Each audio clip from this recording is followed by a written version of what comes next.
Alright, mainit na umaga mga ka-JGA Humble Works. So, meron tayo ritong Rider JFI 115.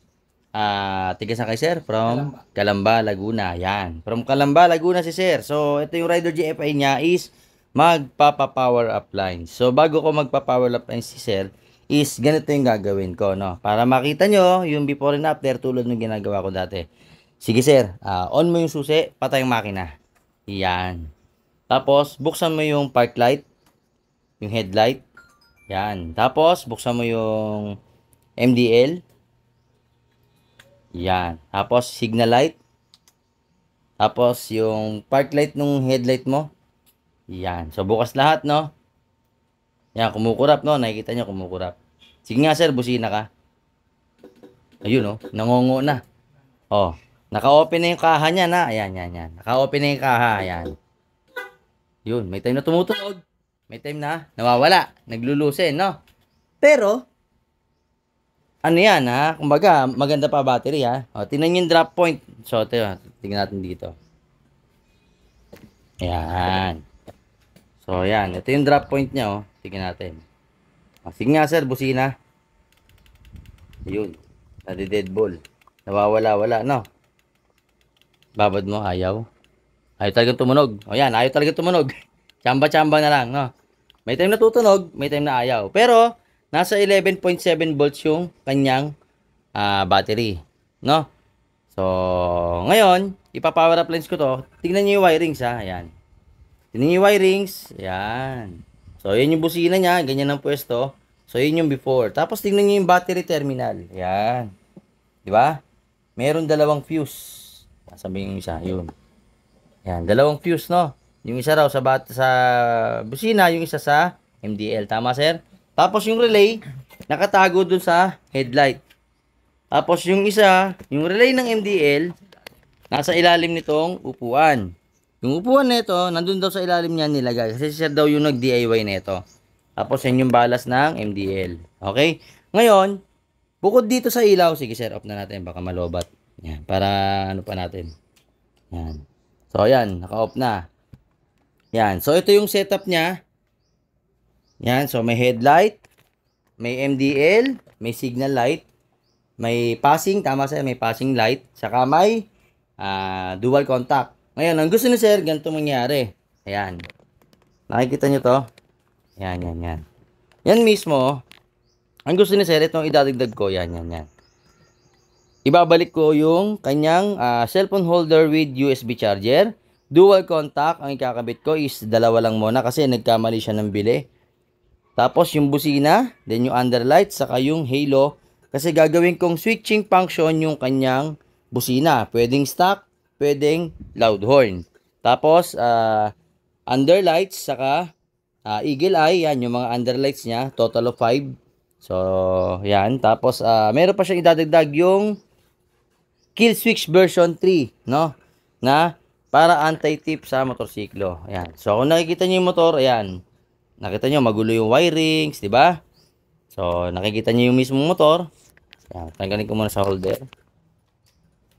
Ito. Ayan. Buksan natin yung ilaw. Iyon, no? Di ba? So, ayan. Magulo pa yung loob. Tapos, ayan yung wire. Ayan, no? Yan yung wire niya. Sa labat, no? Ito yung pinakadelikado. Yun nandito. Ayan.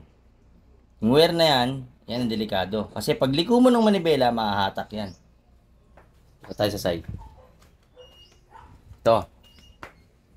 Ayan, yan yung pinakadelikado. Bakit? O, tingnan nyo ha. Nagkaroon ng corrosion. Ayun, no? Pag lumiko, o, liliko ko yung manibela. Ayun, no? Diba? Magagasgas yung part na yon. Ito. Yan. Kita nyo to? O, tingnan nyo yung wire. Ayan, o. Diba? Pag yan gumasgas dyan, ano mangyari? Shorted. Diba? Pag nag-shorted, ito. Pag nag-shorted, ayan. Ayan yung wire, o. Tingnan nyo, o. Yan. So, yan. Naayusin ko lahat yan. So, very unsafe, no? Tapos to.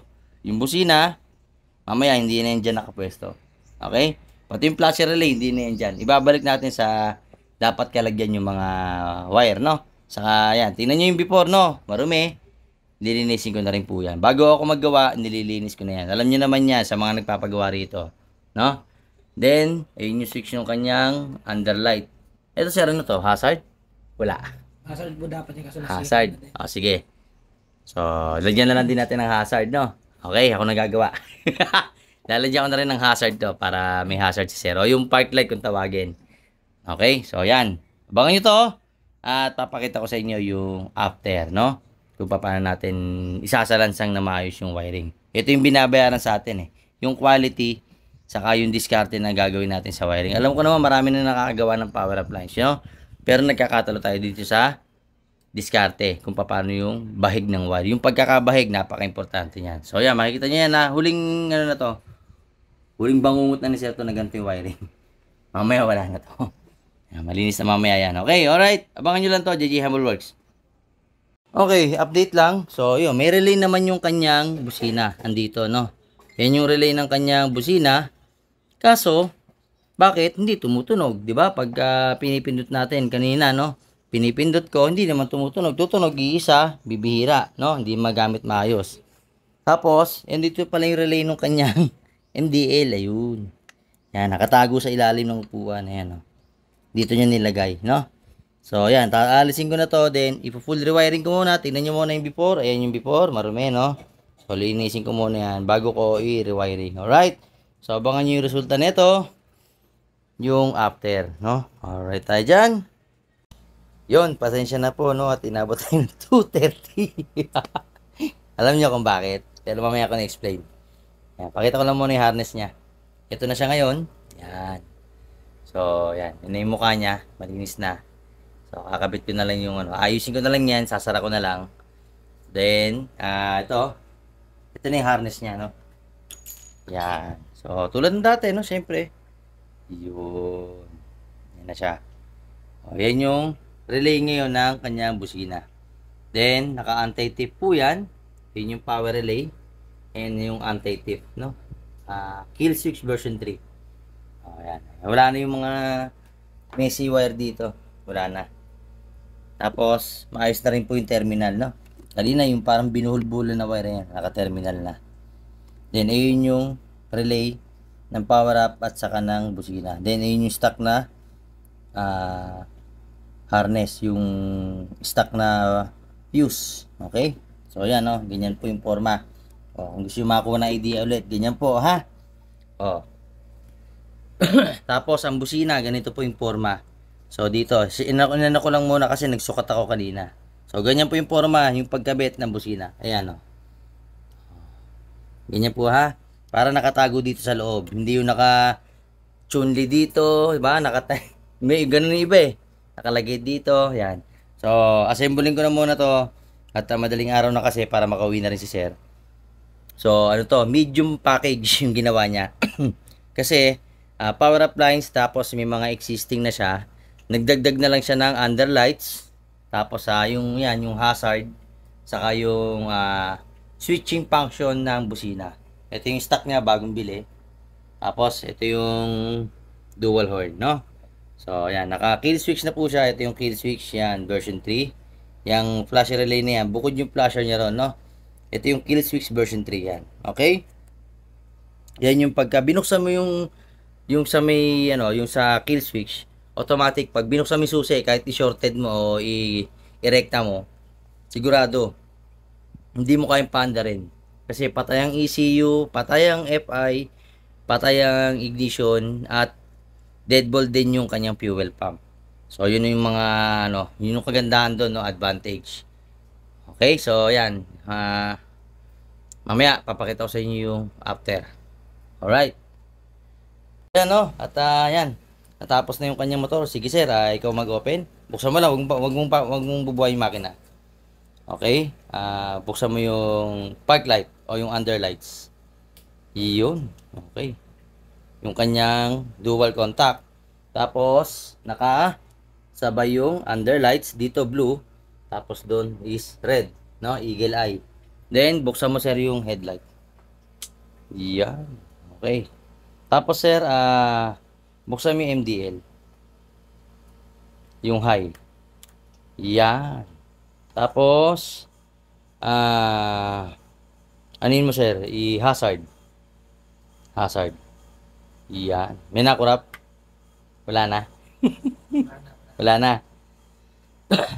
Kanina, 11.7. Ngayon, stable tayo sa 12.0, no? Bukas lahat ng ilaw, dinadigan pa natin ng underlights. Tapos kanina nangungungo yung busina. Sige nga, sir, try mo. Madaling araw na, pitik lang yung busina. Stock. Meron ka na stock ngayon. Switch tayo. Switching function nandito. Pindot lang. Yun. So, meron na, no? Kanina ngongo eh.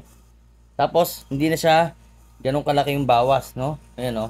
11.8 pero kayang bumusina. Kanina, 11.7 ayaw ng bumusina. Kahit ilang pilit natin, no? Ayan. So, ito na yung, finished product ng Power Up Lines na with anti-tip Kill Switch version 3. Sige, sir, off mo na. Try mo na ngayon i-start. Off mo na lahat. Off mo na yung lahat. MDL. Yeah. Okay, sige sir, start. Yun, no? 10.6 drop point, no? Pero kaya pa rin, no? Kumpara sa kanina na parang naghihikapos na. So, yun. So, yan. Abangan ko na lang sa sir kung ano yung magiging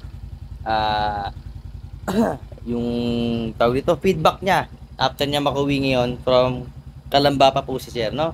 Daily po itong nagro-routine sa Makati. Yan si sir. So, yan. From Kalamba, yan si sir, uwi na. So, finish na yung kanyang motorsiklo at salamat po sir sa tiwala sa JGA Humble Worlds. At pasensya na, inabot tayo ng mag-aalas na dahil sa lintik na Halo Switch na yan. Buti na nakuha ko yung problema. Okay? So, yun lang po, JGA Humble Worlds at to God be the glory. Maraming po salamat.